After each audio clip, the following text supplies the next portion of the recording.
রায়ের কথা চলছে সেখানে আমাদের এখানে যদি আপনার হচ্ছে দুর্নীতিপূর্ণ প্রধান শিক্ষক থাকে তাহলে এখানে আমরা কিভাবে থাকবো?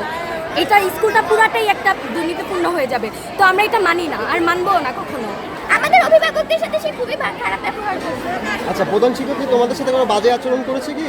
প্রধান শিক্ষক আমাদের একটু আগে আপনি দেখতে পেলেন আমাদেরকে ভয় দেখাচ্ছে। কি বলে ভয় দেখাচ্ছে তোমাদের? মানে আমি বলছি উপর থেকে নামবে না, বুঝিনি। যদি নামে তাহলে আমাদের পুলিশে ধরে দিবে, আমাদের পা ভেঙে দিবে। এই কথা কে বলছে? এই বলছে আমাদের ওনারা মিস বলছে। আর জানেন তো বাংলাদেশে ন্যায় বিচার তো একেবারেই অপ্রতুল, পাওয়া যায় না। আমরা দিনের পর দিন মাউসিতে নানান জায়গায় দৌড়েছি, তদন্ত করে সমস্ত সাক্ষাৎ নেয়, সব কিছু শোনে, রায় দেয় তার পক্ষে। আমরা মাউসিতে যোগাযোগ করলাম, কিন্তু ওনার তো হাত লম্বা, উনি যেভাবেই হোক সেটি ওখানে আটকে দিলেন। আমরা আদালতে মামলা করলাম, মামলা করলে পিবিআই তদন্ত হলো, তদন্ততে তিনি দোষী প্রমাণিত হলেন প্রাথমিকভাবে। 406, 420, 467, 468, 471 ধারা, যেগুলো প্রত্যেকটা রাষ্ট্রবিরোধী কাজ।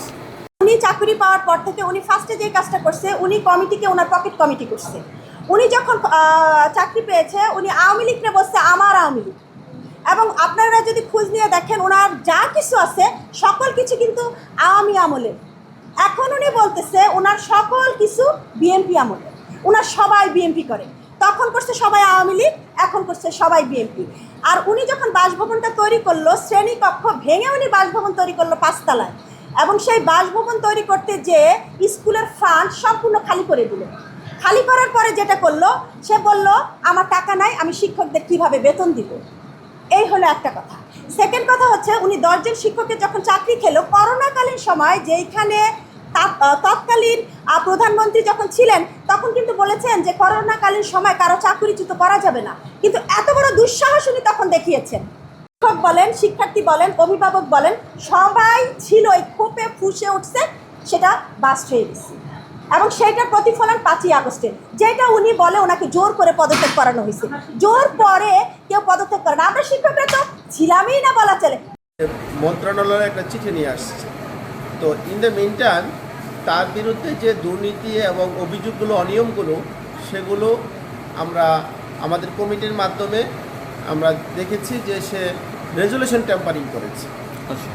তার বিরুদ্ধে মূল অভিযোগটা হচ্ছে সে রেজুলেশন ট্যাম্পারিং করেছে এবং অর্থ আত্মসাৎ করেছে। সেই প্রেক্ষিতে সিএমএম কোর্টে একটা মামলা হয়। সেই মামলার তদন্ত বার করে পুলিশ ব্যুরো অফ ইনভেস্টিগেশনের হাতে দায়িত্বে তার দীর্ঘ 8 মাস তদন্ত করার পর রিপোর্ট আদালতে প্রেরণ করে। আদালত তার এই তদন্ত রিপোর্ট আমলে নিয়ে তার বিরুদ্ধে যে অভিযোগগুলো করা হয়েছিল 5টি ধারা, সেই ধারাগুলো প্রমাণিত হয়েছে।